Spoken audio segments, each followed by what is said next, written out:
Y'all are going to be tired of hearing from me before this thing even starts, but there's plenty of food left. They just told me to make sure that if you haven't eaten, and if you have eaten, go eat again. Joey, you can have a second plate, so help yourself. She told me to say something else, but I don't remember what it was, so we'll get started in about 5 minutes.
So you're just going to do your welcome and then introduce him.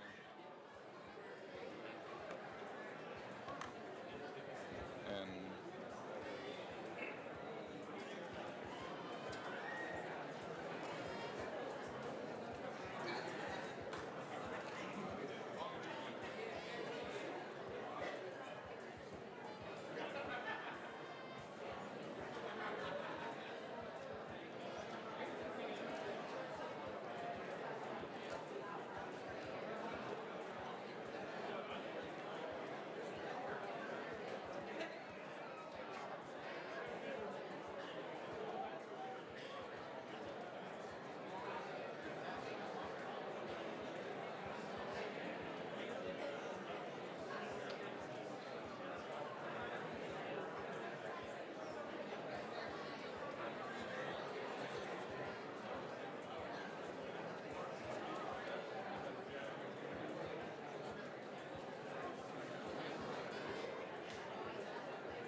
Do what? Yeah. Good evening. We got a few more people trickling in and sitting down, which is fine. My name is Jimmy Lentz. I'm Chief of Cabarrus County EMS, and we'd like to take this opportunity to welcome you to the 11th annual Hearts and Heroes event.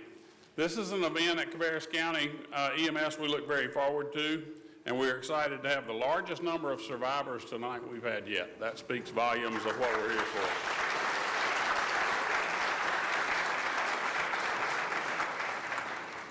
This event gives the opportunity for medical caregivers to be reunited with the patients they have previously cared for a critical medical event in their lives. This chain of medical care starts when someone recognizes the medical need and initiates 911. At this point, a very skilled 911 telecommunicator is on the other end of the phone, putting this amazing response. the jazz music was just not working with And I'm not dancing.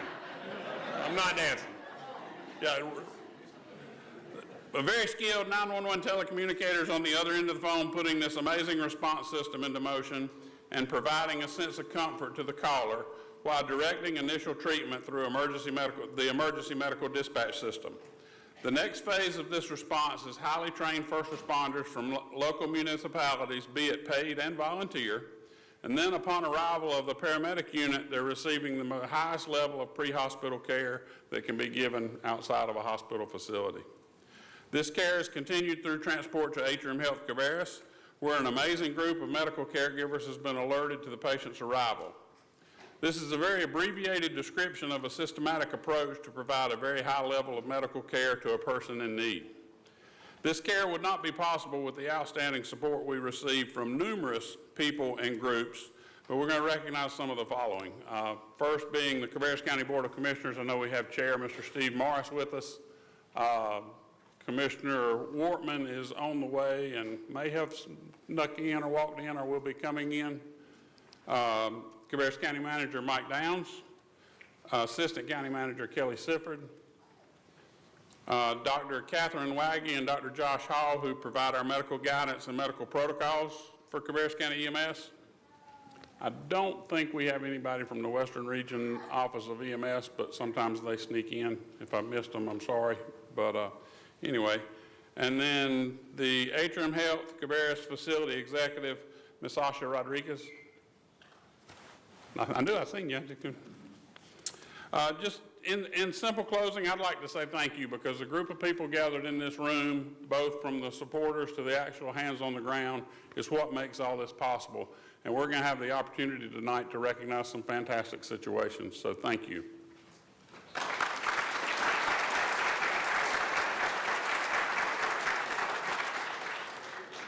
With that, I would like to introduce the Reverend Alan Thompson. Alan is a retired EMS director from Cabarrus EMS. He actually was the originator in some of the first Hearts and Heroes and was truthfully instrumental in my career. Now is the Medical Service Program Chair for Roy and Cabarrus Community College. And Alan, if you'd come forward, please.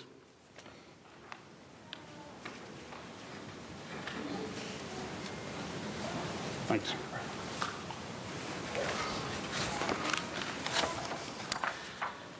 If you would, let us join in prayer. Oh God, tonight we come before you with hearts in different places as we celebrate life while being required to confront our own mortality in this delicate balance. First, we come to remember those that have gone on before us and cannot be here tonight. We pause to remember them in a time of silence for lives well lived and for the memories that we will forever cherish. And in this moment of silence, we pray for your comforting and strengthening presence, that we would feel that in our hearts.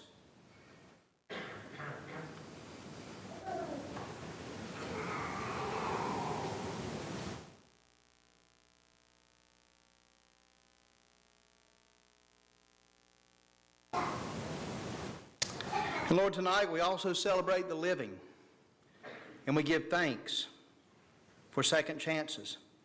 In our faith and through the efforts of those gathered in this room, our heroes, loved ones have lived another day to connect with families and friends, and we're truly thankful for those that have given of themselves to be part of something much bigger than self, a system that makes second chances possible.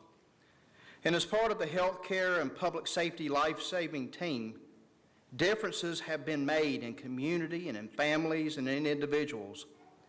And tonight, strangers come to know each other as survivors, and families are connected with their heroes. We thank you, Lord, for this team, for the sacrifices they make as part of a commitment to serving neighbor. We give thanks for long hours of training and time spent away on calls, making themselves available at a moment's notice.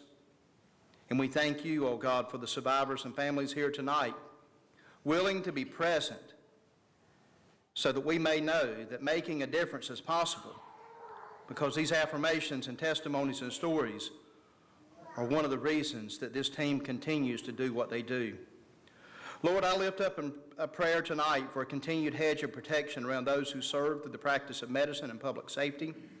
I pray your hands would be around our survivors and our families as they walk these blessed days ahead of them with courage. And I pray you would continue to be with our healthcare teams, our public safety agencies, and community leaders as they develop and support best practices in care and response. I now ask for your blessings on our time together tonight and pray that this night might be filled with thankfulness, celebration, and life. Amen. I would ask that you stand and join me in the Pledge of Allegiance.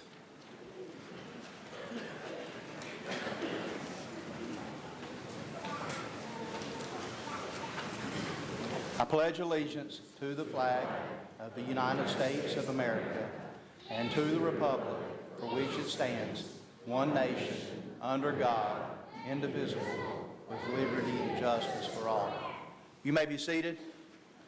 I now have the great honor of introducing Dr. Catherine Waggy, Medical Director here for Cabarrus County EMS System. Dr. Waggy.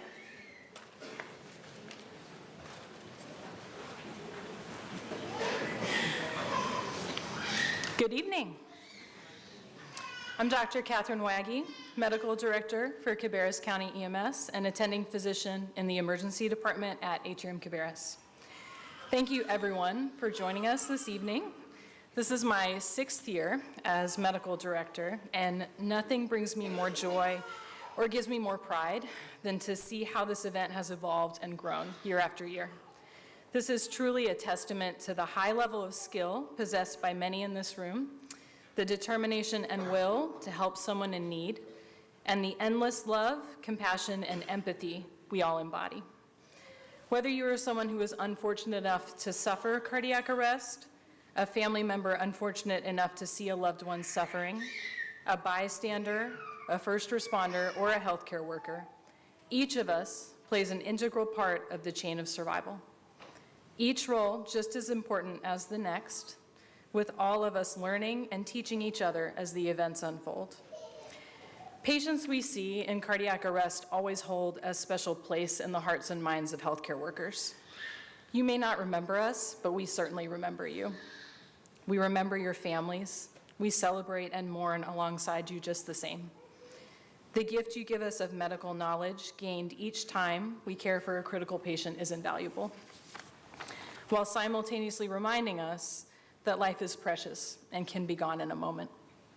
Those of us in this room that have chosen to care for others in their darkest moments love what we do, but recognize it often changes us forever.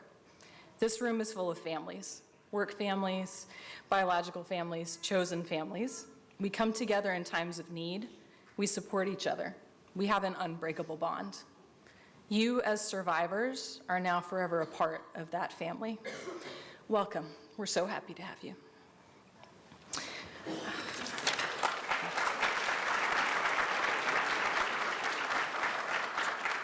And now, please allow me to introduce a true ally to the pre-hospital and first responder groups in our community, a female leader whose voice provides strong, steady guidance in the most trying of times, Vice President and Facility Executive at Atrium Cabarrus, Asha Rodriguez.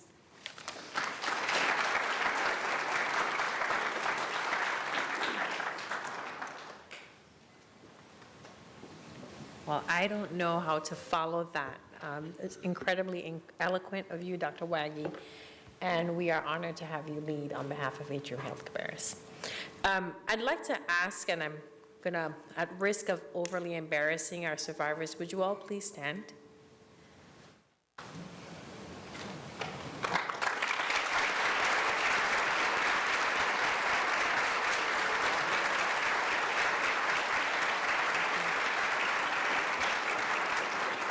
Thank you very much. Wasn't intentional to embarrass you, but I did want the folks in the room who are here to see you. You are the reason they get up every day, put on a uniform, and go into work. They live for the moments when they have an opportunity to respond to a call and really, truly save a life. We don't always get to do that in our work. Not everyone walks out of our hospitals doing well. But you guys, thankfully, have been able to have a second chance at life. And all that I'm sure the room full of people would like to have is for you to live it the best way you want to. So first, let me say that, because you've got a chance now that some time ago definitely wasn't guaranteed. And the second thing I'd say is for the family members of our survivors. Thank you for being here tonight and supporting your loved one. I can only imagine what you were experiencing at the thought of potentially losing your loved one. And I'm sure you don't take for granted another second that you have with them. You were there when they went through that experience. You contacted 911 with the hope that they would be able to get to your loved one fast enough and get them the medical intervention necessary. You advocated on their behalf with EMS, with our providers at the hospital, and you probably sat, prayed by their bedside, contacted tons of family members, and waited. That is something that I'm getting goosebumps as I talk about it, because I'm feeling the feeling in the room. I know how hard that must have been for you. Hoping, wishing, and waiting. But they're here, and they're with you. So I ask that you don't take for granted another second that you all have together. Another birthday, another morning, maybe the day the trash doesn't get taken out, or the, I struck a nerve, or the milk gets forgotten on the grocery list. It really is okay, because you all have each other. For the EMS providers, your swift and quick response guaranteed these folks an opportunity at a second chance. You got in there. Sometimes you don't know what to expect, what you're going to see, and you quickly responded with immediate life-saving measures, stabilizing these individuals and giving them the time to get to us. It's incredible. You all have to contend with traffic on the road, the possibility of an accident, navigating streets that maybe GPS does not guide you down, dealing with pets, unusual entrances. Sometimes these people are alone and you were the last call they made, and you found a way in and got them to us. To the staff at the hospital in our emergency room, you guys never know what to expect, but you get the call and you immediately begin preparing.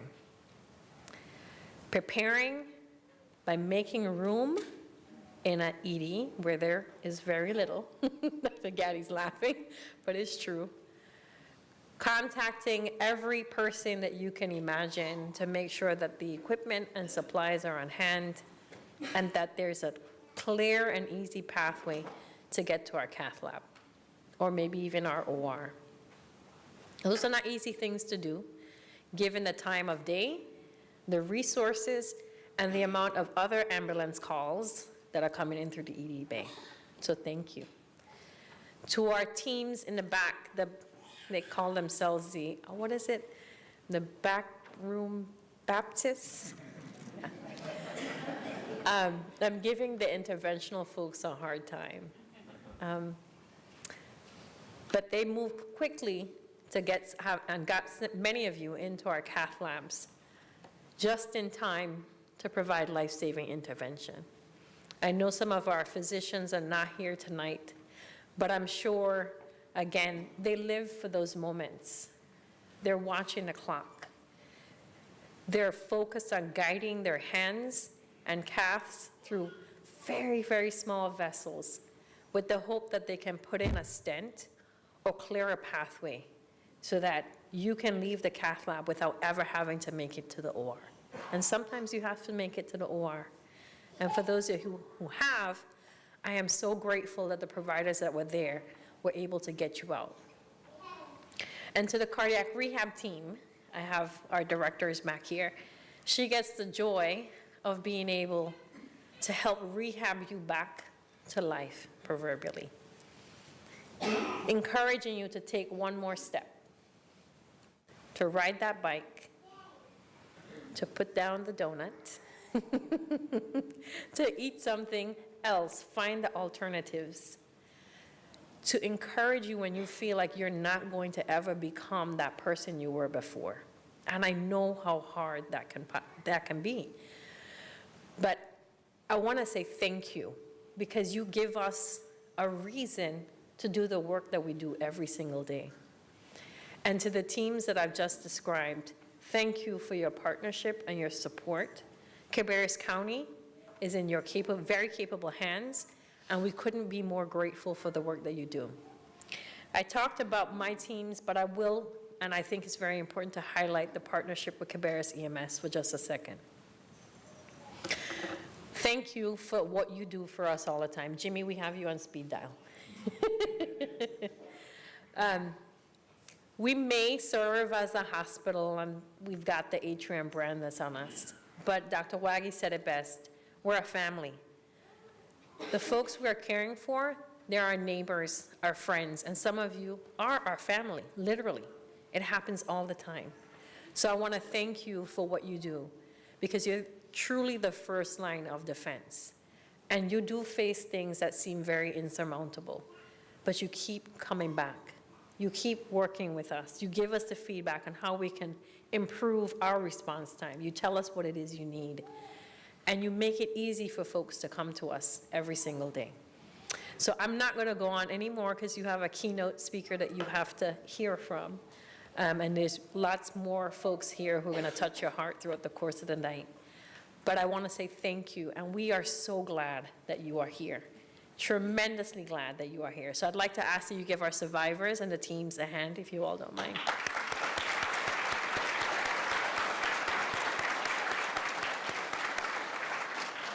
And for every time you come to an event like this, I just want you to continue to remember how precious and wonderful your life is.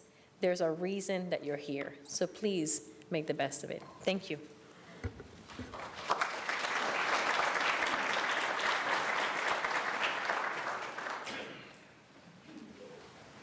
Good evening.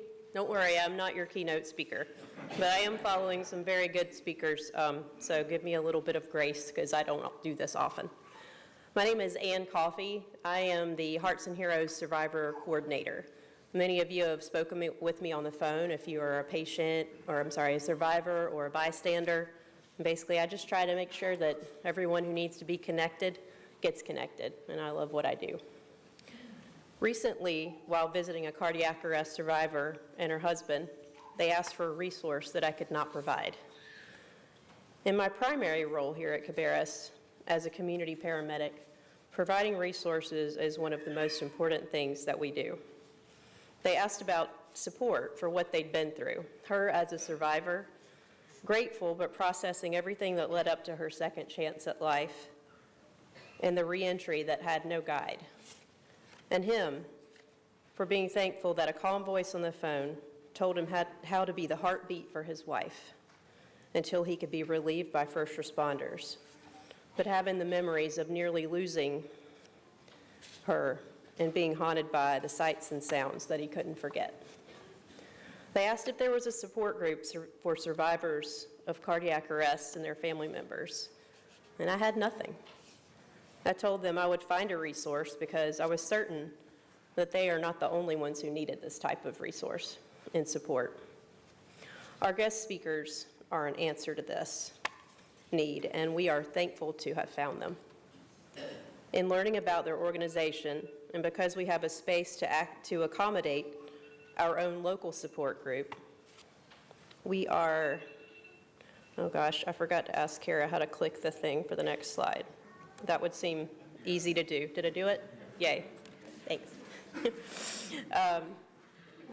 We're going to have our own local support group, and this is super exciting. We have the space to do it, and through connecting with our next guest speakers, have a lot to learn about it to make sure that we do it well. So I'm very happy to announce that we will be having that in April. The date is up there, and I didn't write it down, so I believe it's the 27th. Please welcome Johnny and Rachel Davis.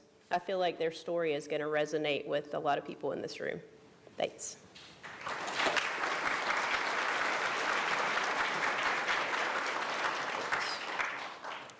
That's you. Thank you. You're welcome. Good evening, everyone. I know I sound terrible. My voice decided not to participate today. I promise you, it's far sexier than this. But I ask that you bear with me and just listen as best as you can.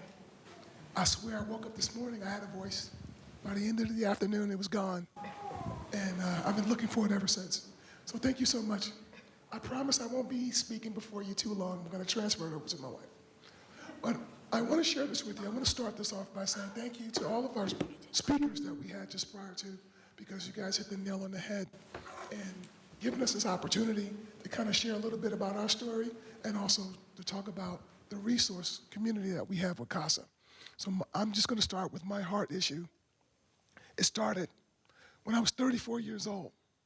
I was diagnosed with idiopathic cardiomyopathy. And for some reason, I don't know why this happened, but there's been no history of anybody in my family with heart issues. I don't do drugs. I've never done any illegal drug in my life. I don't drink or smoke. So for me to develop heart failure was a complete anomaly. And no doctor to this very day can determine exactly what the cause of my heart failure was. So here it is at the top of my life at 34 years old. I had just retired from corporate America, and life was fantastic. And now I'm just faced with literally being 24 to 48 hours away from expiring. So when I get to the hospital and they tell me exactly what the diagnosis is, he says, your ejection fraction, Mr. Davis, is 8%. You have one foot in the grave and the other in the banana peel. So here's what we can do. You qualify for a heart transplant, but because you're 34 years old and you're otherwise healthy, we're going to try experiment with some experimental medication at this time to see if it works. And we've seen people in your situation with favorable outcomes, but there's no guarantee that this is going to happen. And I said, well, if I have a choice of taking the medication versus you taking my heart out of my chest and giving me someone else's heart, let's do the medication. And I did that. And for 6 years, it was a battle. My heart function improved slightly. My ejection fraction got as high as 39%, which is still heart failure range. But I was able to function. I was able to go back into the gym. I was able to exercise regularly. I was able to resume my normal life, as normal could be for a person with a 39% ejection fraction. So I was okay.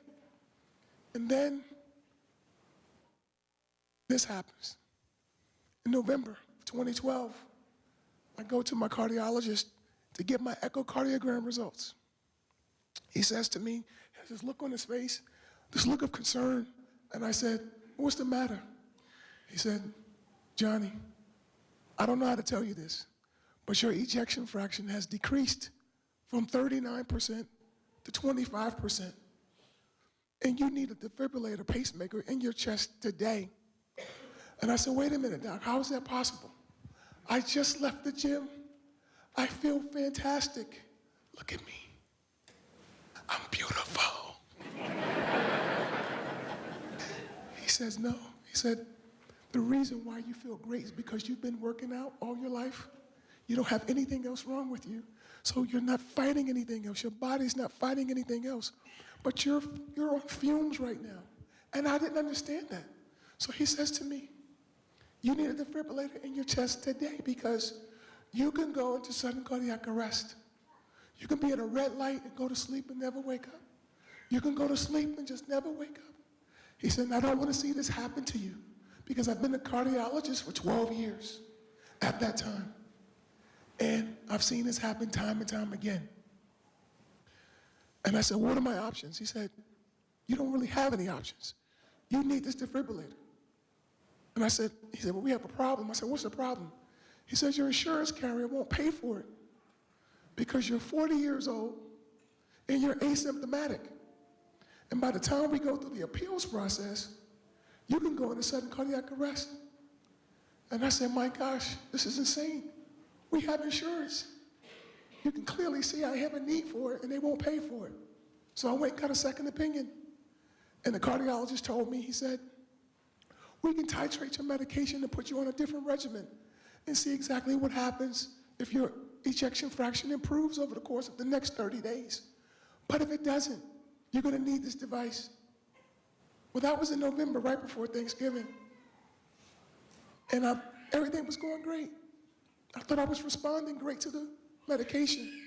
And unbeknownst to me, on Christmas Eve of 2012, my wife and I, we were lying in the bed sleep.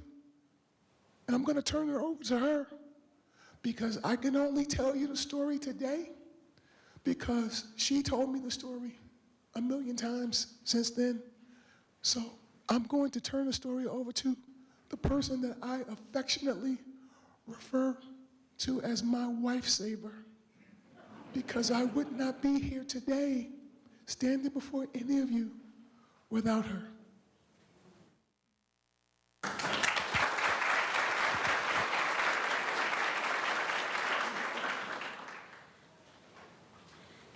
Three o'clock in the morning, December 24th, 2012, Christmas Eve, 3 a.m. We were laying in the bed, as my husband shared with you, and I think this can be a testament to all of the couples, married couples in particular, that's in the room.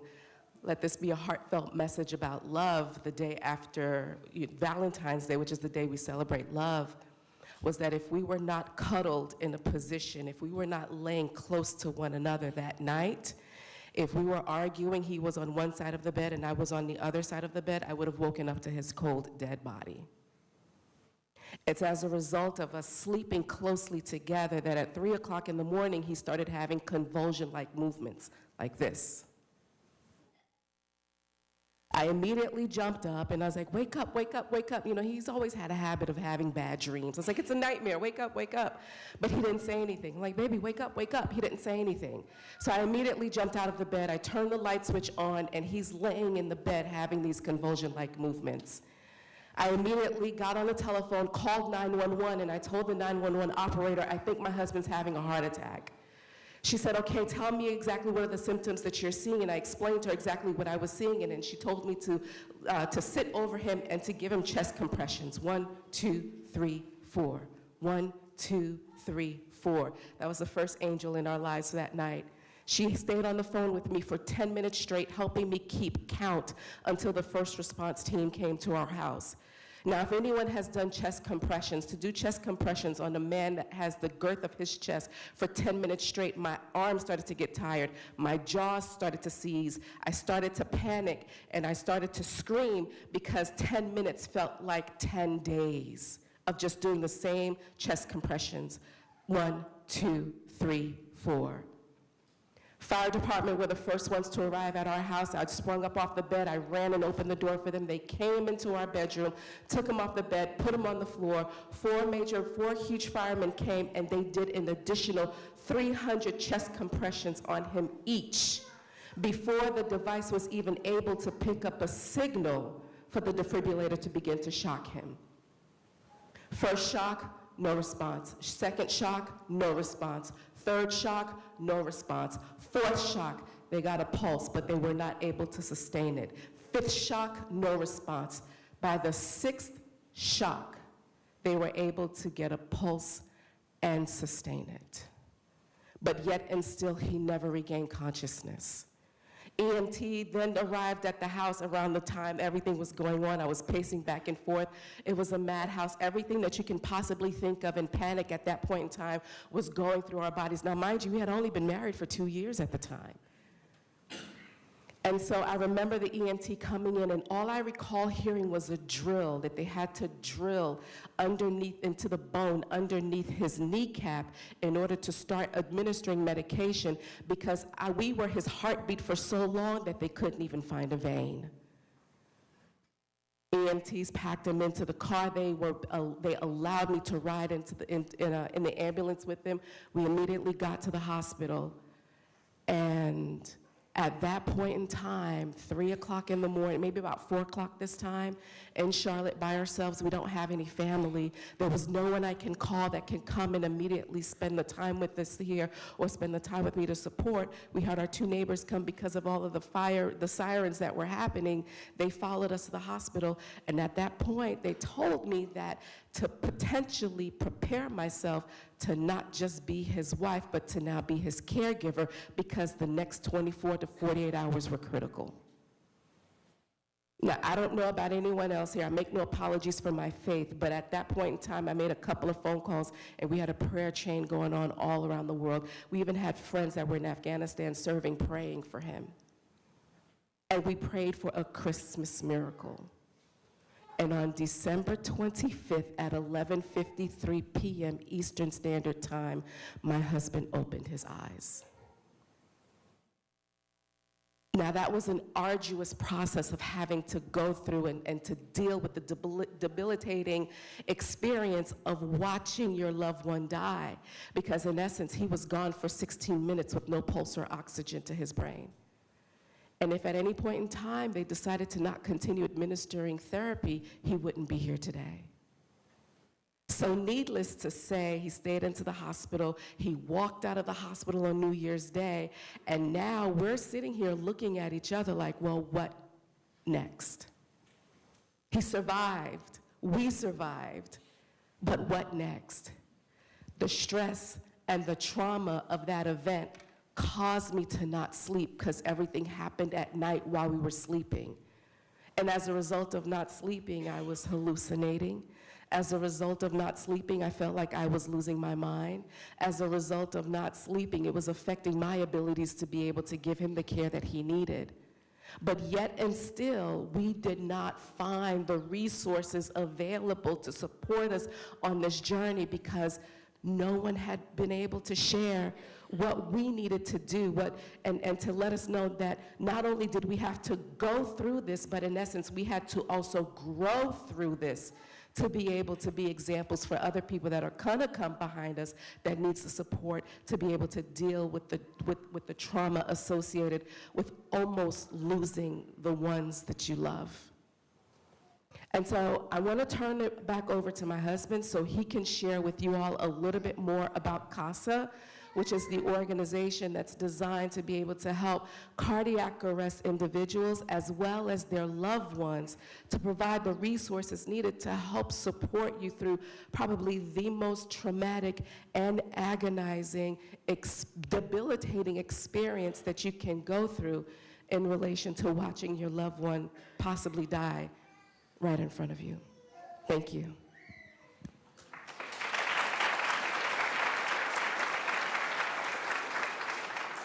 So you can imagine, for those that survive, you're trying to figure out what your next thing is going to be. Why are you here? What are you supposed to do now? What's your purpose in life?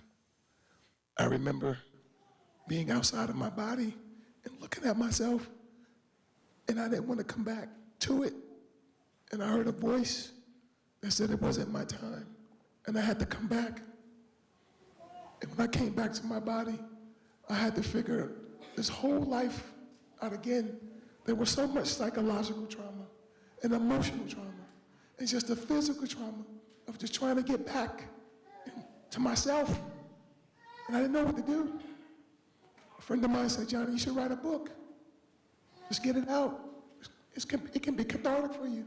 That's what I did. I wrote a book, a best-selling book. I'm Still Here, From Heart Failure to Heart of a Champion. It became a #1 Amazon bestseller the first day it was released. And then I started working out. I went back to the gym. I started exercising. I started sharing my videos in different groups on social media. And people started to connect. Other survivors started reaching out. And they wanted to know if I can exercise. What kind of exercise can I do? So on and so forth. And I said, this is what you can do. Talk to your EP first. Because I'm not a doctor and I don't play one on television. I can't tell you exactly what to do, but this works for me. And I connected with a gentleman on social media, on Facebook, who invited me to a conference in San Diego, November 2021. It was called the CPR Citizens Foundation Conference. And I met with those people. And I met with so many survivors. And for the first time, I felt like, oh my gosh, this is what Rachel and I needed. We didn't know that we didn't know. We didn't know that's what we needed. We thought we were crazy. Nobody could understand what we were going through. Not our friends, not our family, no one. No one could understand. And it was the hardest thing to deal with. People looking at you like you're nuts. This community was what we needed. I was approached by one of the gentlemen in the group to join the board of directors for the Sudden Cardiac Arrest Foundation. And I did that. And our organization, we created CASA, which stands for Cardiac Arrest Survivor Alliance. It's a virtual community of survivors. There's over 1,700 people in this group, and 75% of them are survivors. And so this is our community of other survivors just like us. You know, this is a special group because 1 out of 10 who suffer sudden cardiac arrest survive. That means 9 out of 10 people won't make it. 1,000 people per day pass away from sudden cardiac arrest. And so for all of us, all the survivors and all the family members and friends and everyone who worked on us to save our lives, you know that this is a special group of people. This is a special community comprised of survivors, medical professionals, psychologists, psychiatrists, so on and so forth. It's a great resource of people to connect with, people that can identify what we've all been through, and they can listen with an empathetic ear and share with you their experiences, and it's just an awesome community to be a part of. And so I'm thankful that now, early on in our early days of surviving together, we didn't have a resource like this, and it literally drove us crazy. We thought at many times that we were going to have nervous breakdowns because we were trying to figure out how to reinvent ourselves, what to do. We were trying to have a baby at the time when I went into sudden cardiac arrest. And because we were going through the in vitro process, and because she was under so much stress, her body was under so much stress, the embryo wouldn't take. And we did it twice. So here it is, 12 years later, we're still here. And we're now in the process of adopting our 2-year-old son. His name is Jackson.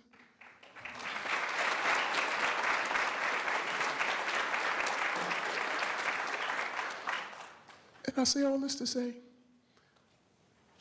for all the survivors in the room and all of the members, family members and friends, EMS team, firemen, I want to give the EMS team and I want to give the firemen your flowers today. The firemen that saved my life, we're still friends to this day. To this very day. They're like family to us. And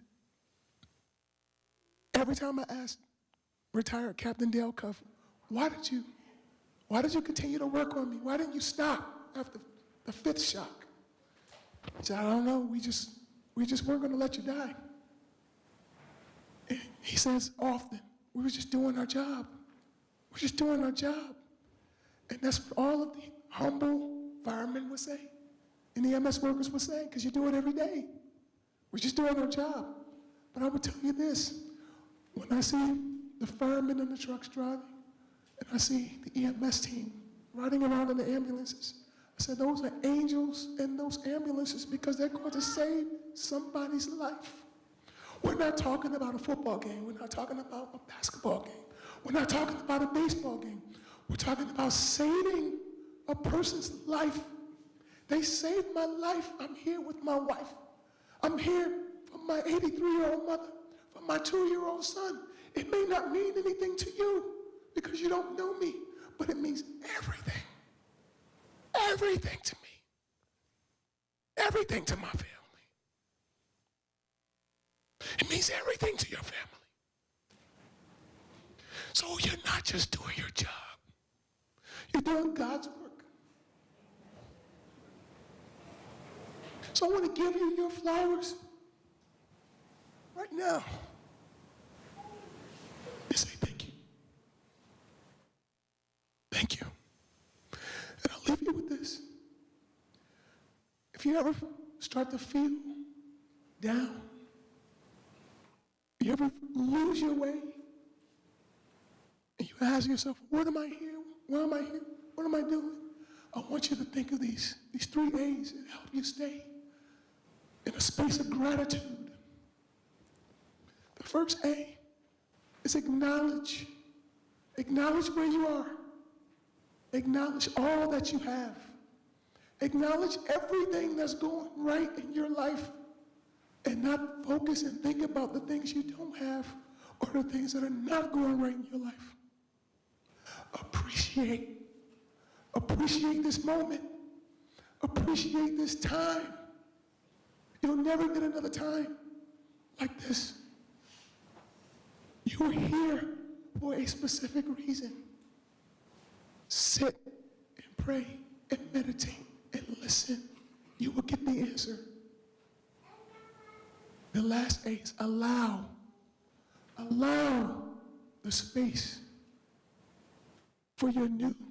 Whatever it is that you want to manifest, whatever it is that you desire to bring into your reality, allow the space in your life for that to happen. And your life will be changed. Your mental will be changed. And the lives you touch will be changed. And share your story. Don't be embarrassed by it. You are a superhero. You survived death. People can't say that. And you will inspire so many people just by sharing your story. I can't tell you how many people I've shared the story with. Hundreds and thousands of people across the country and around the world. They want to hear from you. They want to hear from you. They want to hear your story. And they can glean courage from it. So please be encouraged. Because we're all in this together. We're all connected and we all need each other. About the human spirit. Thank you all.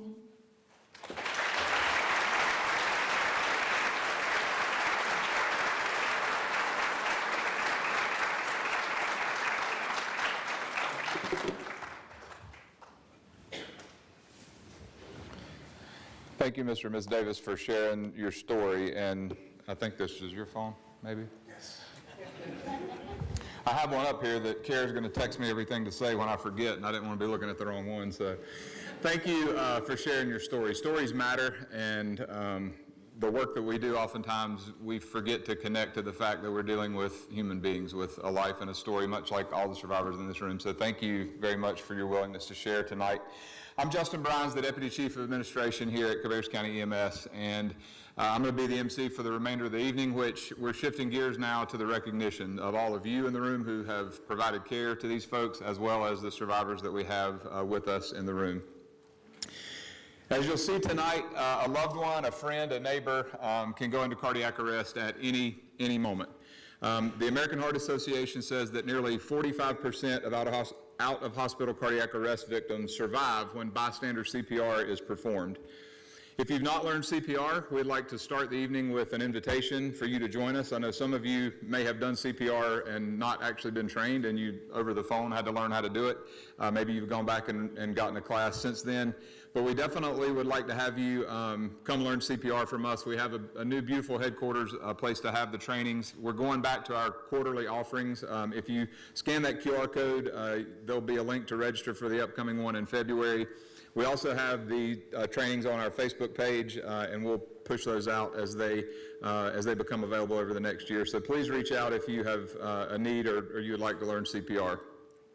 We're currently participating in a research trial called Race Cars, a race car study with Duke University in the state of North Carolina. And we have been challenged to train 4,500 people in CPR over the next 8 years.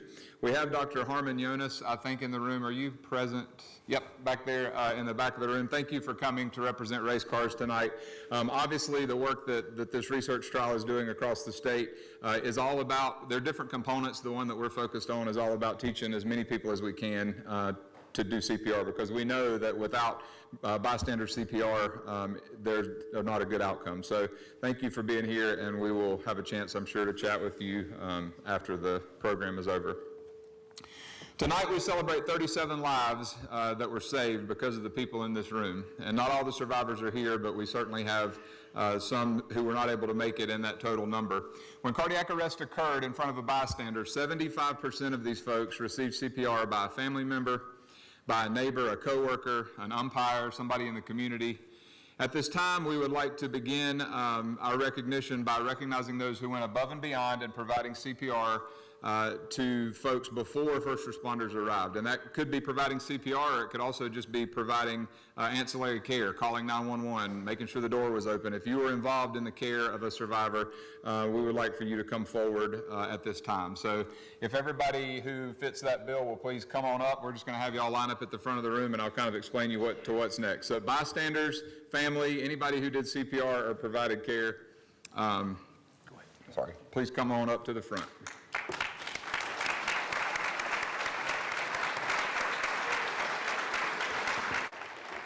That one's still, okay, got you.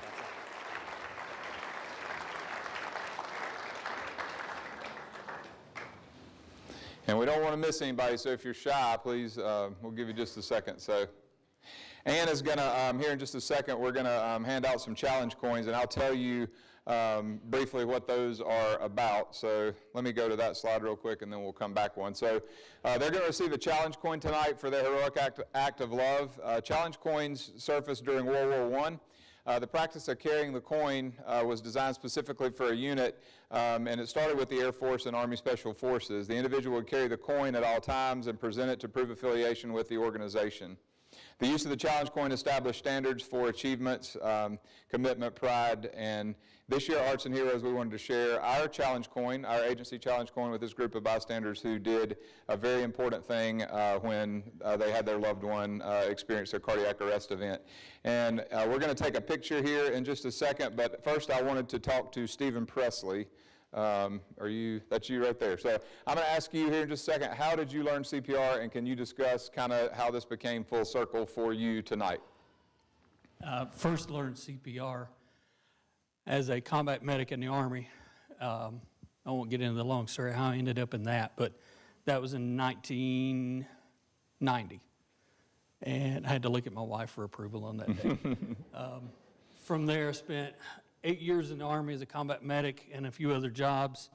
Left that, 3 years in law enforcement in Charlotte, and then I don't remember my full count of years in fire and EMS up in the Asheville area until I retired in 2012.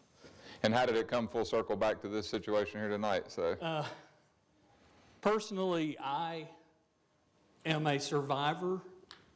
During surgery, I went braided down and was ACSTLE PEA for a minute and a half, I think. And when I came to, everybody in the room was quiet, and I had two people on top of me in the OR. What has me here tonight, I was the umpire mentioned. Don't ever apologize or even consider apologizing for your faith. The night of my incident, I was not supposed to be at that ball game by schedule. 2 hours before the game, I get a phone call from my booking agent. Steve, can you cover a game for me? One of our guys got hurt. We were supposed to be on a date, and I called her, and we canceled, and I went to the game. We did our plate meeting.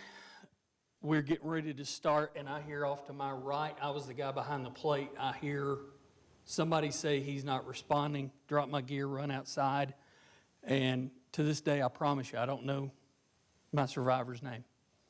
We've made eye contact one time since then, but I run out, checked for pulse, no pulse, got him on the ground, started CPR, and from that point, it's pretty much a blur. Thank you for your willingness to share, and thank you all for the work that you did prior to us getting there. We're going to, each group tonight, we're going to take 2 pictures. So I'll explain the method to the madness here in just a few minutes. But first will be a serious picture. So we're going to start with that. Mike Anderson's in the house. He's going to take the picture. The second one, we're going to ask this group to pose like your favorite superhero. So, all right. If you didn't bring your cape, go back to your chair and get it. Feel free. But we'll start with the serious one. Everybody listen to Mike. He's going to put you in order.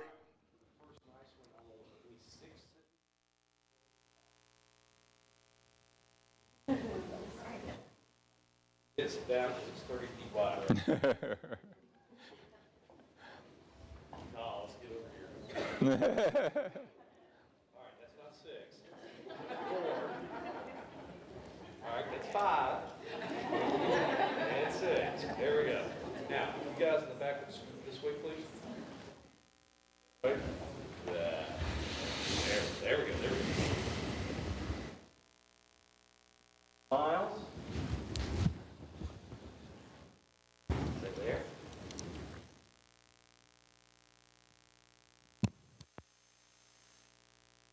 Now for the fun one, right? So, yep. Get like you want to, your favorite superhero. The floor is y'all's. If you're hating the fact that you came at this point, we're sorry. I promise you, this will all make sense in a minute. And the other groups are wondering what we're going to make you do, I'm sure. So. All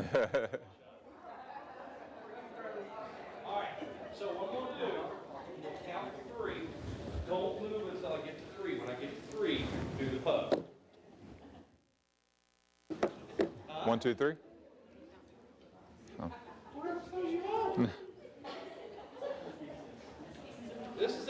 standard superhero pose. All right, here we go. 1, 2, 3.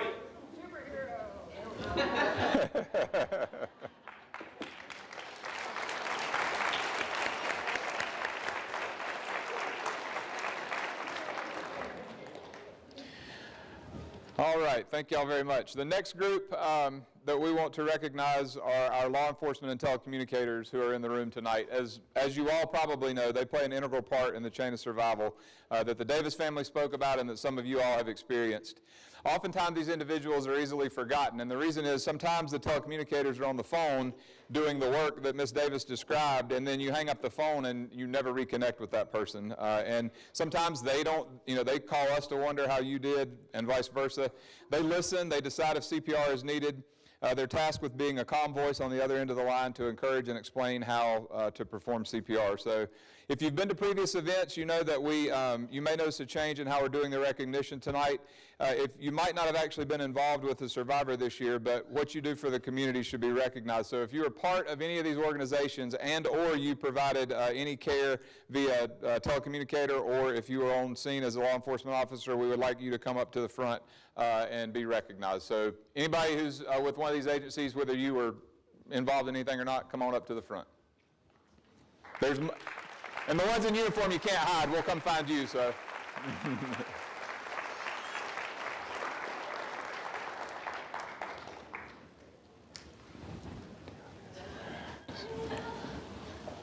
Anybody else in the house? Mike, you won't have to have the wide lens for this one, so. Oh, Barrett's back there. Yeah, he's hiding. And the Burchetts are not coming? I don't know what we're going to do. So. All right, there we go. Come on up here. If we start calling names, people will come.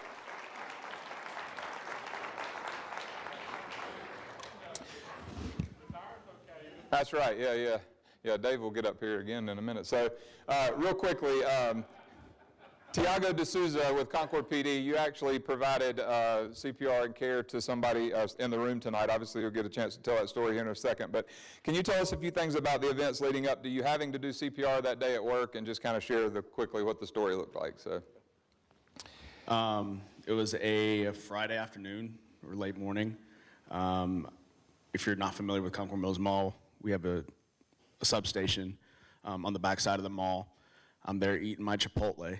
And just like that, we get a call saying like, hey, assist fire, EMS call comes out. I'm 30 seconds away from the business, and I'm just flying through the parking lot of the mall. Don't even think I parked in a parking spot. I just pulled up to the front of the business and just ran towards the business. And the employees were kind of pointing me in the direction of where to go. I get to the back room.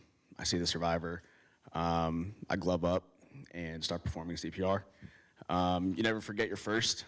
That was the first time in my career that I had to do CPR, hopefully the last. And I just went to just reverted to my training. Not a medical expert, but I just did what I knew to do. And I tell people whenever I share the story that as I'm performing CPR, I'm just like, what's the song? Right. And I just could not, for the life of me, yeah.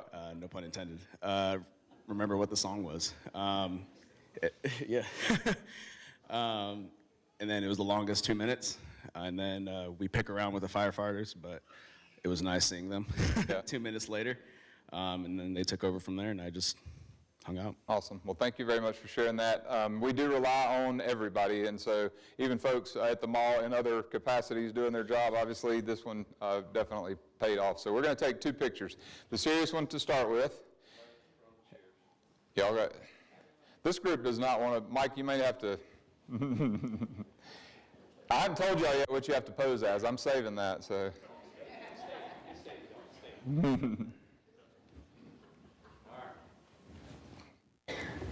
I know, but what do I do? You go get them.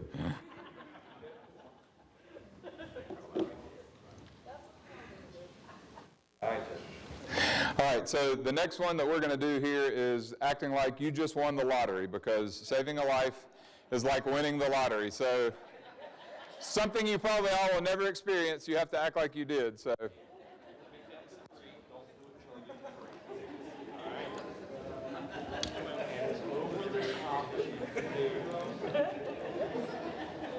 All right, ready? 1, 2, 3.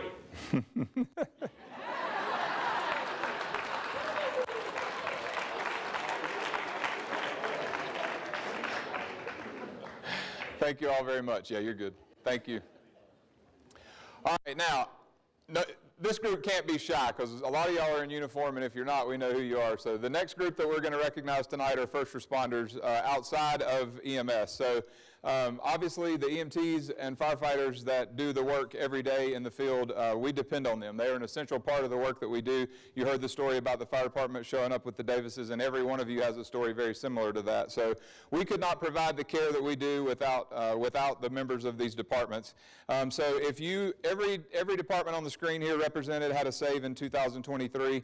Some of the agencies here had multiple saves. So if you're affiliated with any of the departments that you see, we want y'all to come up here. We know this will be a big group, and we are happy about that. So all the firefighters, EMTs in the room, come on up.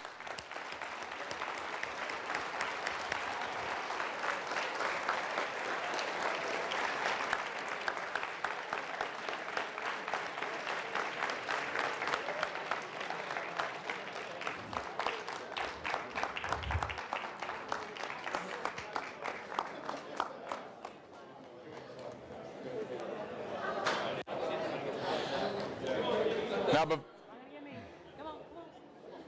Carrie's going to drive them in. Which one is Jimmy Green? I have no idea. I've lost you in the crowd. Jimmy Green? Yeah, I think I know, right? Jimmy's with Harrisburg Fire Department, so I know your department had 5 saves this year. Each department here, similar stories. Tell us a little bit about the value that you see, obviously, in the relationship that we have together, and then just anything that stands out about the training and the work that y'all do. Just share what you'd like.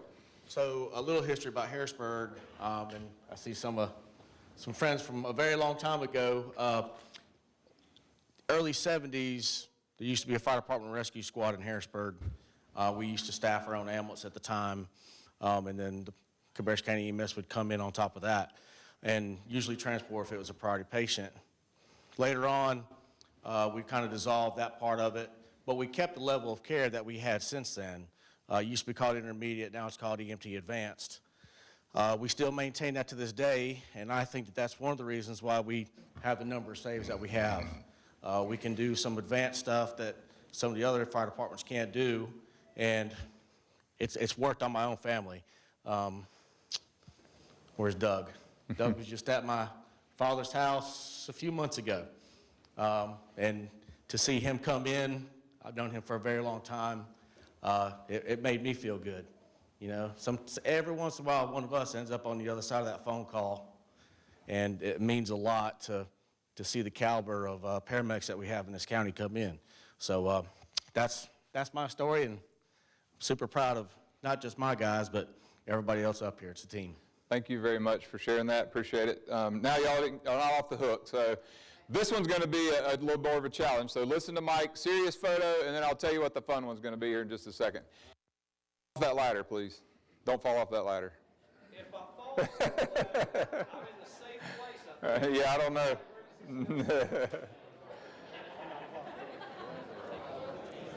Fill in the seats. Fill in the seats.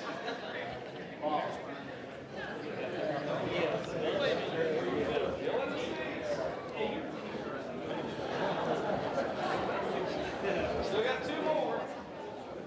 While Mike is getting this picture lined up, I want to start thanking a few groups of people. I'm going to start with our communications and outreach team in the back of the room. They have done a great job always marketing this thing, but also helping us put it on Facebook. He needs me to be quiet, so we'll come back to the thanks in a minute.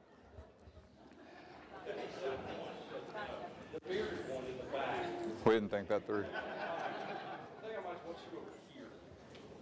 All right, let me go.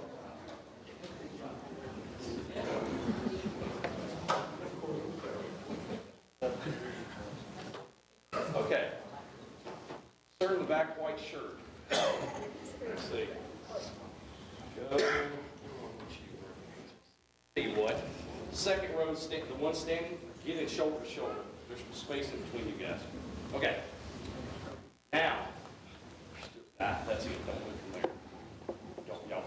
Good, sir, right there. Turn that, move that way, perfect. Scoot on over.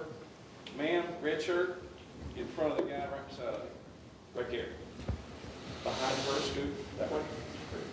Right there, turn back, go that way, right there. All right, let's see. Dashes are strong on this side. All right, let's see what we got here. Oh, most of y'all look pretty good. Let's see. Okay, here we go. I want you everybody smiling. Everybody smiling to the best of your ability. I know it's a struggle for some. Here we go. 1, 2, 3 for Dale. One more.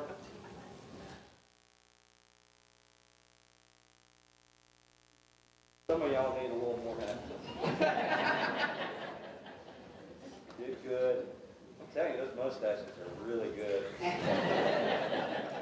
All right, let me do one more. Right here, big smile. All right, so the fun one is you have to act like you just won the new car on The Price is Right, okay? So, or you could be spinning the wheel, whatever you want to do. Just do something fun. I didn't come up with this. It's Kara's fault. I'm just delivering the message. So, do something fun. And it's a nice car, not one of those little entry level ones. All right, here we go. Somebody's hiding in the back. All right, here we go. 1, 2, 3.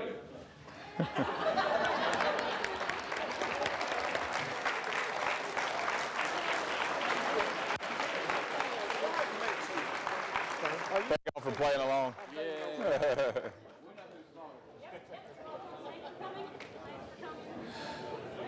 So we told y'all the event has grown and we're running out of room, so this is our plan to have nobody come back next year. So the firemen are like, I'm never going to that thing again. We got one more group to recognize before we get to the survivors. So we, obviously the first responders, bystanders, law enforcement, telecommunicators, all the hard work that they do, but that leaves us with one more group, and that is, or this is the group of EMTs and paramedics that I am so proud to call my coworkers. This group of individuals, once the ambulance arrives and they get on scene, they do valiant work to save lives. And the work that we all do is not easy. As you know, some of you ridden in the back of the ambulance and then after the call following up, turning the patient over. All these folks are dear to my heart. If you're a part of the Cabarrus EMS team, anybody here in uniform or not, come to the front of the room. So this will be a big group here.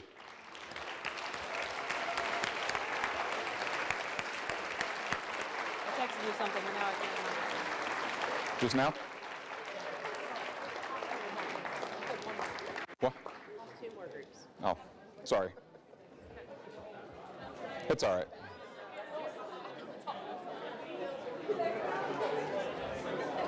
Making it work.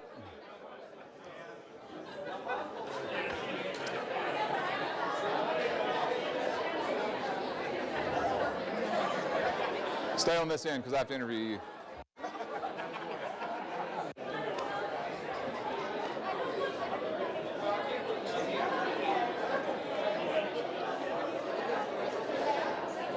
Yeah, I'm coming.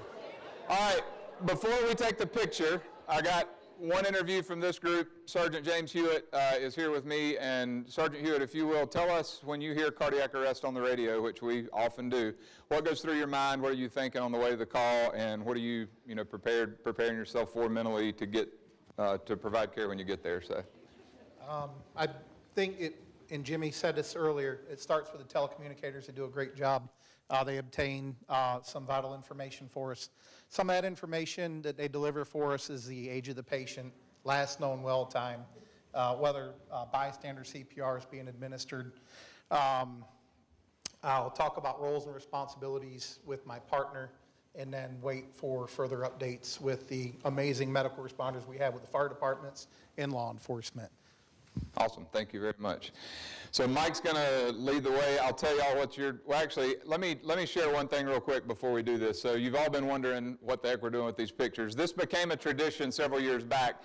These 3 pictures actually hang in the chief's office, and we always do the serious picture, but he always hangs up the funny picture. So our idea Our idea behind this year was to be able to share these photos with each of these groups and let you have the fun. You can have both pictures, but the fun picture to hopefully kind of start your own tradition of this event and bringing a little brevity to the situation, lighten it up just a little bit. So we will share these photos with you. So I don't think I might have something to tell y'all. We all know how to act silly, so I don't even think we have to ad-lib that. But we're going to take the serious one first. So listen to Mike, and then we'll go from there.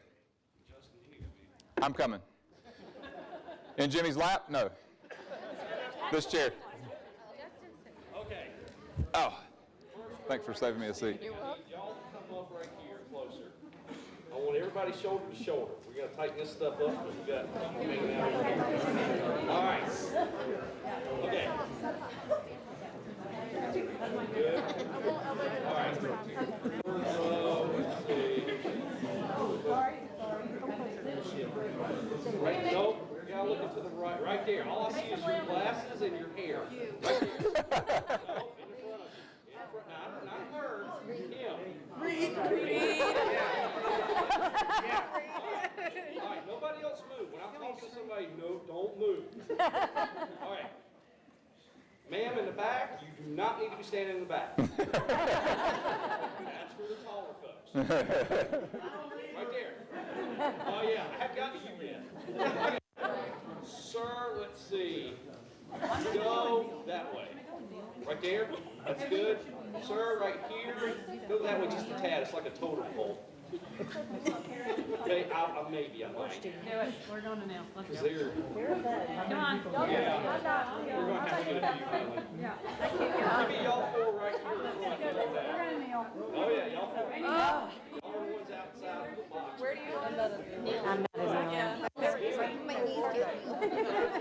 Oh, my journey's to be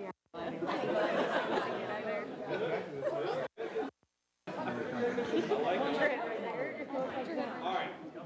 Give me one more down here. I feel like we have to have a All right. Good. Ma'am in front here with the blue and black. Right there. Perfect. Nobody move over. Sir, let's see, you're back behind his head again. Right there. Don't move. Let's see. There's one redheaded girl talking. There you are. I can't see you hardly. Okay. That didn't help. Scoot this way. Stop.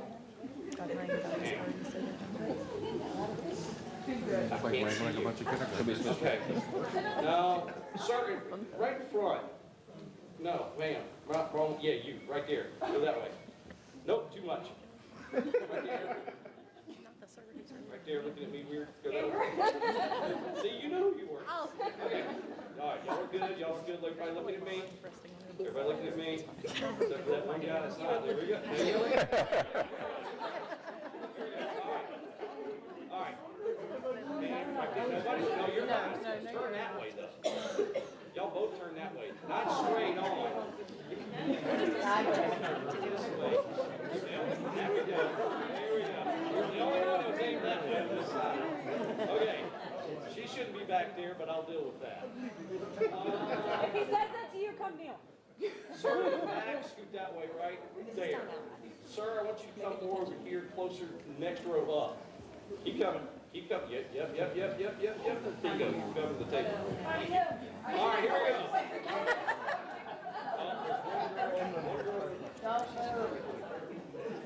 Yep, good. Here we go. Let's do it. Smiling. Everybody. If you don't, I'm going to Photoshop a funny one. You don't want me to do it. Here we go. 1, 2, 3. Here we go. One more. All right, Justin. Kara, what's the funny one for this one? Jimmy. Chief. This is you. Did we give them any instructions? Make it fun. Make it fun. We'll make it fun. This is something I do at all the weddings I shoot with the wedding party. I'm going to count to 3. When I get to 3, do anything you want to anybody.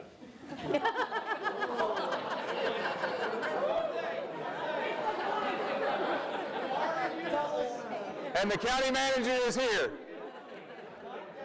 Here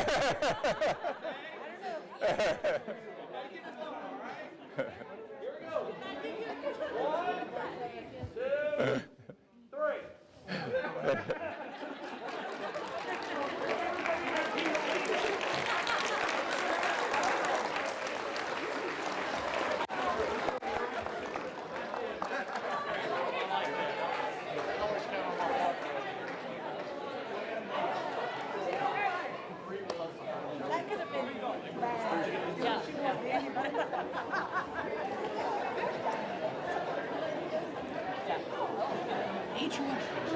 It's coming. Hey, I don't have the program with names.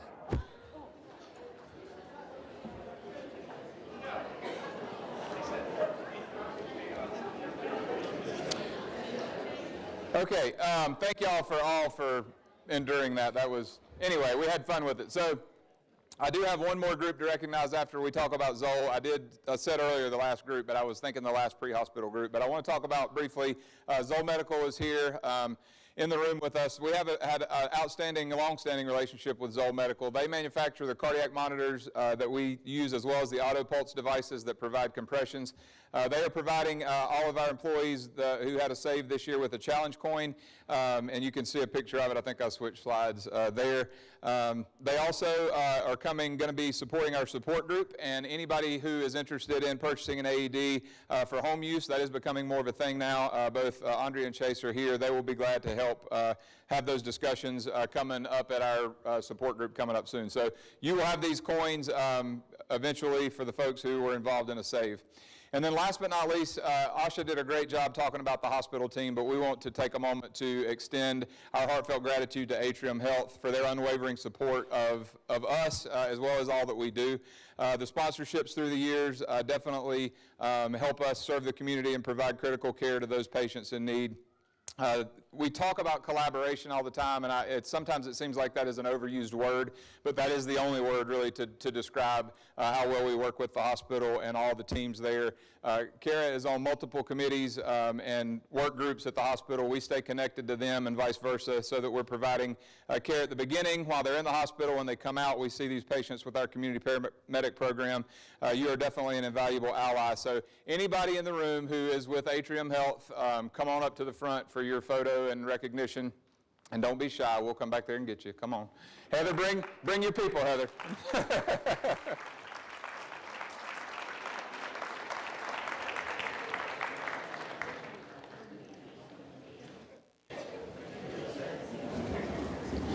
Heather is our EMS liaison, and she's going to talk here for just a second while everybody's getting in place.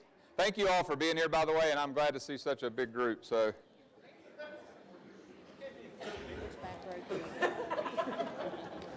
I represent both of them.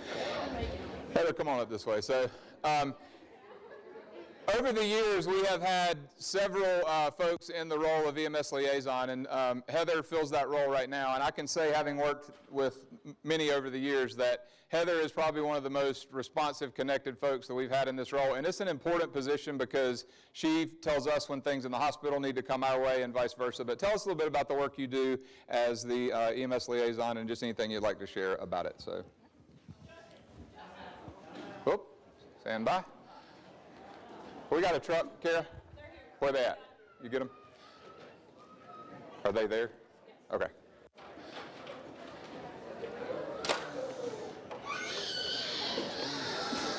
Yeah. Okay. Who's the truck that's here? I think that it's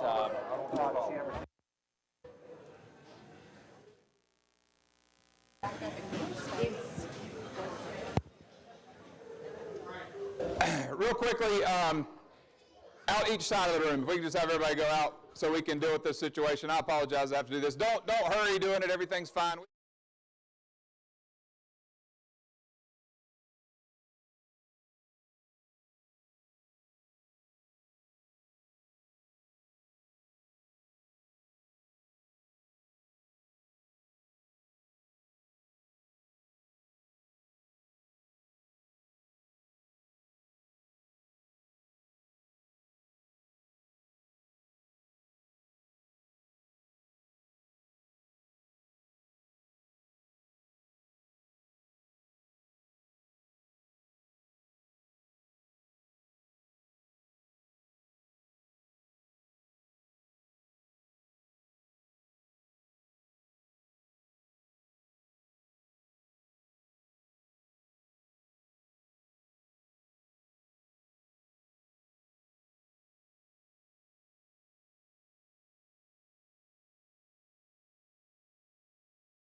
was awake and responding on the way out the door, so definitely in good spirits and good shape.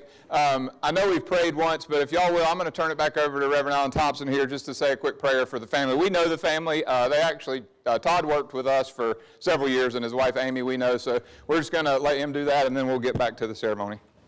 Would you join me? Would you join me in prayer?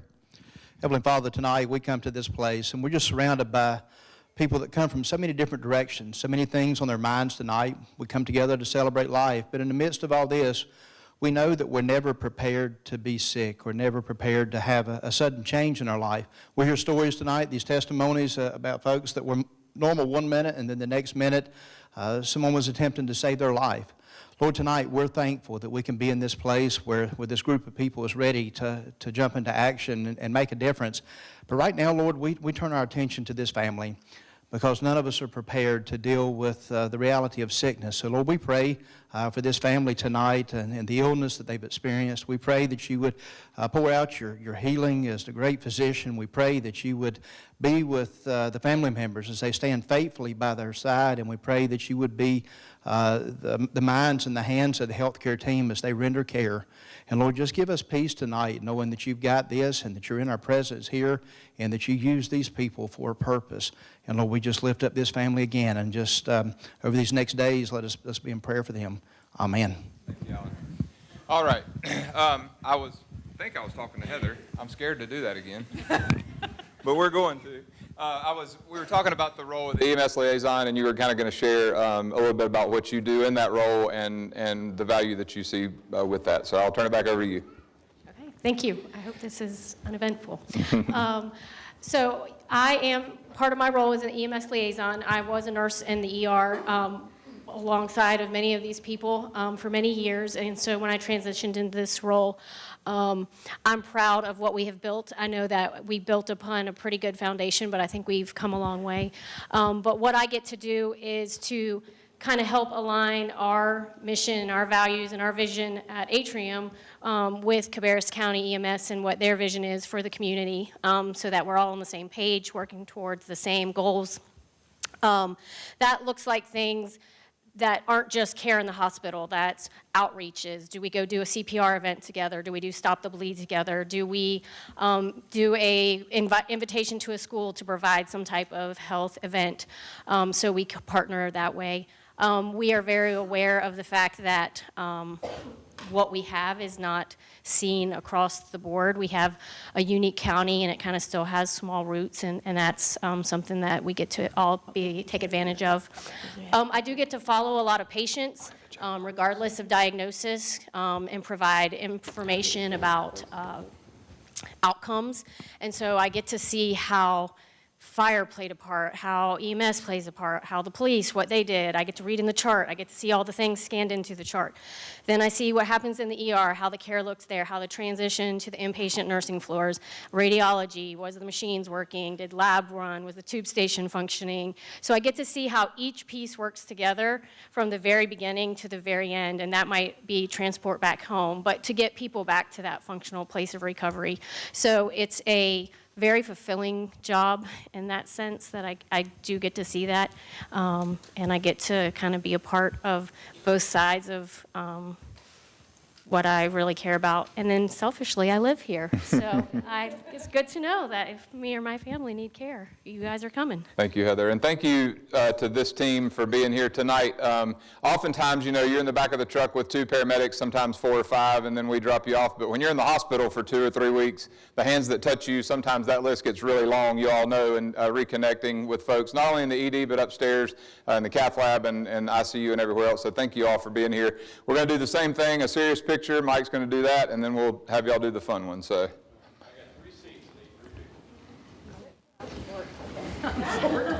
I know. All right. Now, second row, get closer to the folks seated. And you don't need to, yeah, you need to be on the end. Now, for y'all standing there,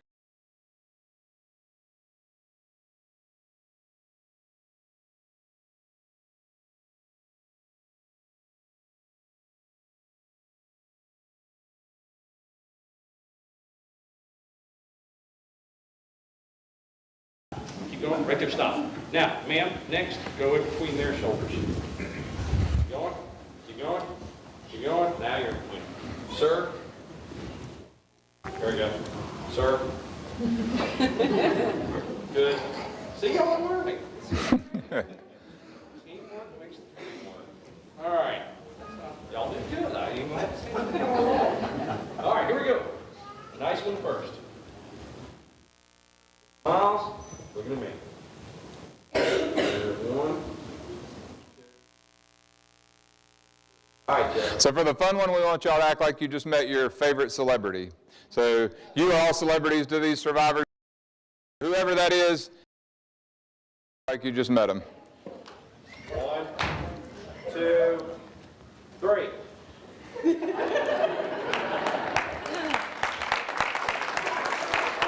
Thank y'all.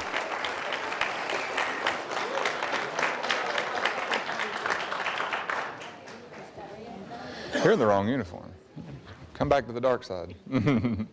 Thank you for that. Now it is the time that we've all been waiting for. The reason that we're here, the survivors in the room, I know we had a slight intermission there, but we definitely are excited to recognize our survivors. The most important part of the evening and the reason that we're here. So what we're going to do, and if you are a caregiver in the room, what I need you to do is pay attention. When I call the person's name and date, if you will look in the program, and if you know it was a call that you were on, make a mental note of who your survivor is, because after the event, you're going to have time to reconnect, take pictures with your survivor, and spend a little bit of time together. So just make sure you're paying attention to the program as I call the names of the folks that are here tonight. Survivors, when I call your name, come on up. I'll have you gather up here, and then we'll take a few photos, talk to you real quick. We're going to start with January the 6th and Mary Hartzell.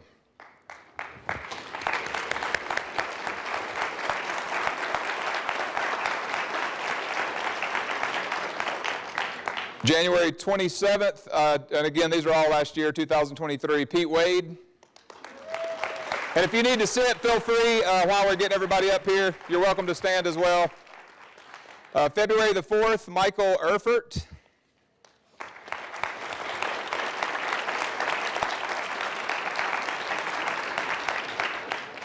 March the 22nd, Yusu Sun.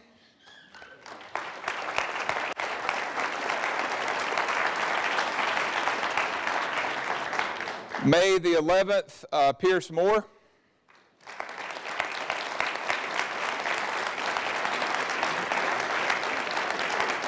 May the 14th, I'm sorry, yeah, May the 14th, Eric Four.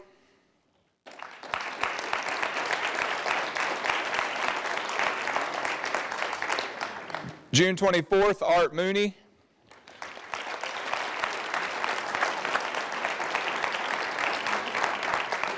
July the 11th, David Burchett.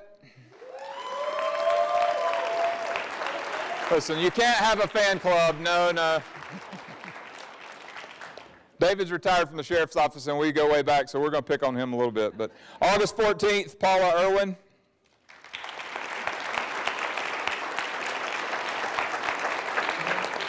September the 5th, Susan Cheney.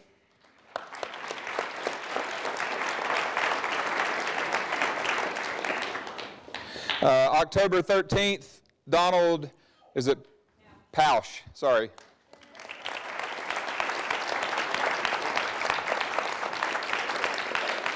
And then last but not least, November 21st, Dwayne Vaughn.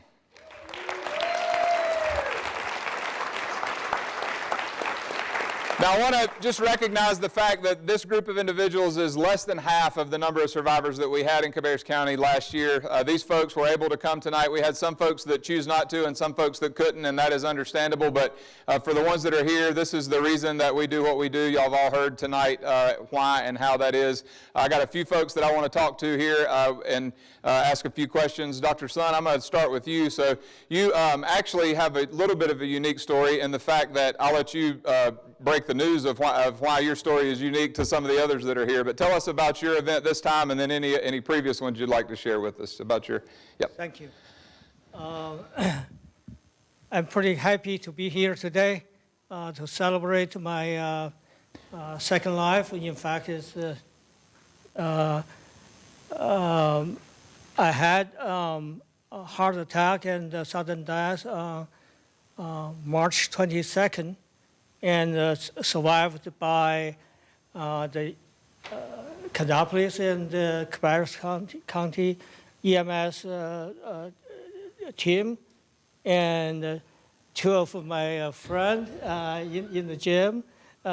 Those two young men are my lifesaver too.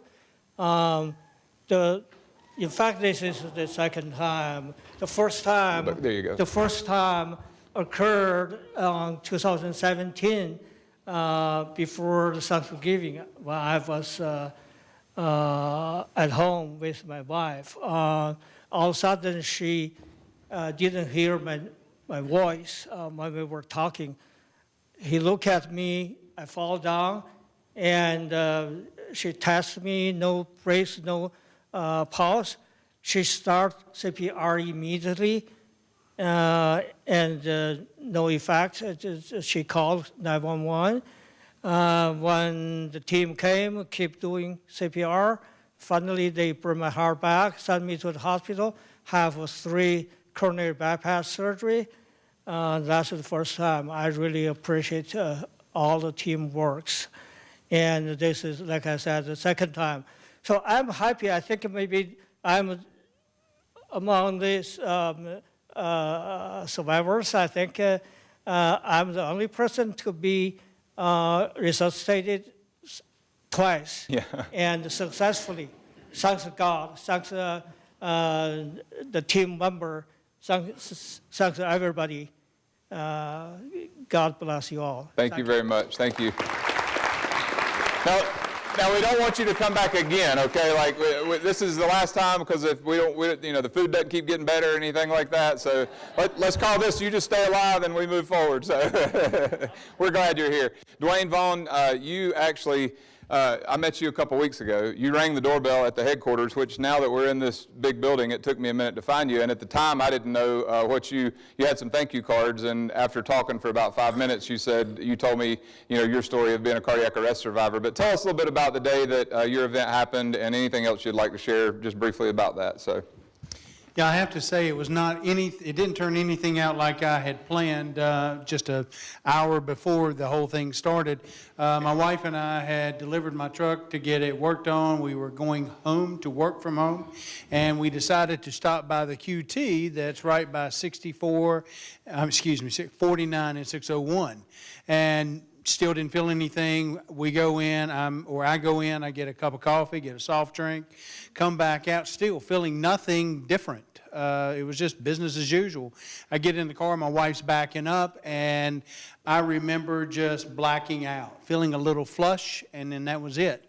And my wife, recognizing that I wasn't playing, she did test me to find out if I was just making fun of her driving. I've been known to do that. And then immediately she throws it up in park. She yells at somebody walking by, call 911, then yells across the parking lot, who knows CPR. And imagine this, 2 parking spaces away is a firefighter that had gotten off of work, stopping on his way home. And just, matter of fact, he even says that he just uncharacteristically lingered a little bit longer. If that doesn't tell you that God isn't in control, I don't know what does. And then immediately, he beats my wife to the side of the car, manhandles me out, and of course I'm laid out in a parking space. I don't remember much of this, but talk about precision. Then in just a couple of minutes, the paramedics were on site, and then a few minutes after that, the EMTs were there, and I sat on my hands for 2 days in the hospital because it was Thanksgiving.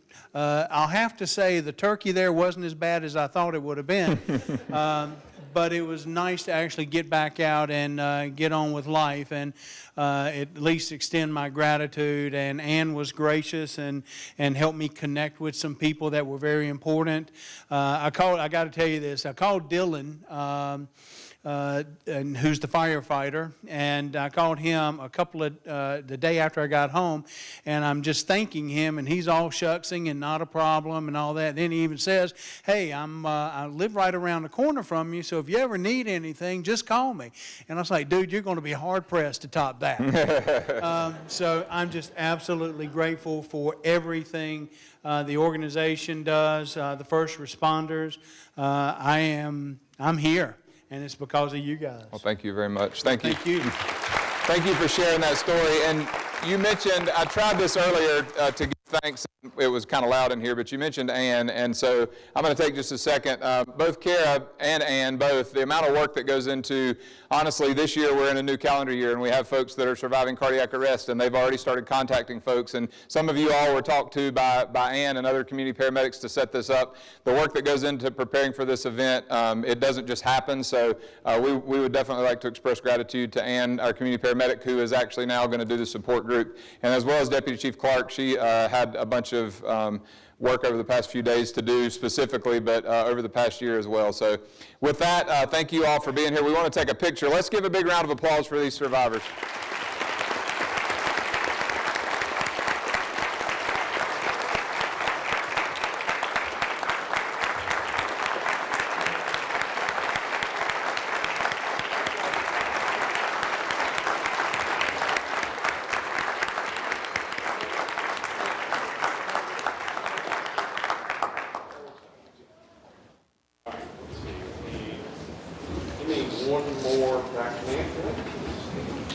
I want y'all a little tighter in the back, please.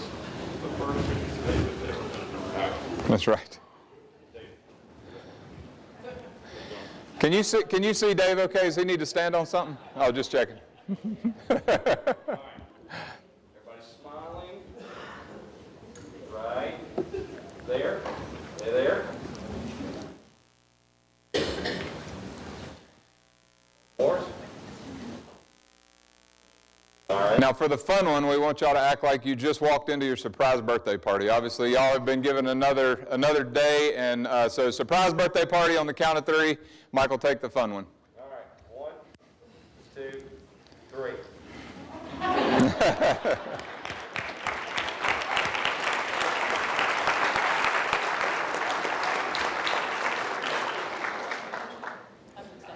Oh, have everybody sit down? Kara said everybody sit down, and I don't argue with her, so. Is this? Oh, yeah, gotcha. So what we're going to do after I land this plane, we'll have everybody come back up. The survivors want to reconnect with the ones that took care of you so they can find you. We've only got just a few more minutes, and then y'all hang out up here. You'll be able to take pictures. That's why I said for the folks in the room, make sure you know how to find your survivor. We are kind of drawing near. I also want to thank Communications and Outreach. I tried this earlier. For those of you that don't know, if you never have been to the county Facebook page, social media channels, all the work that goes on to put all of our commissioner meetings and work sessions online, these guys do phenomenal work, and ladies, in the behind the scenes. But this event specifically, they helped so much with. We went through COVID having to do them virtually, and we really couldn't pull it off without them. So thank you to that team in the back of the room that does amazing work.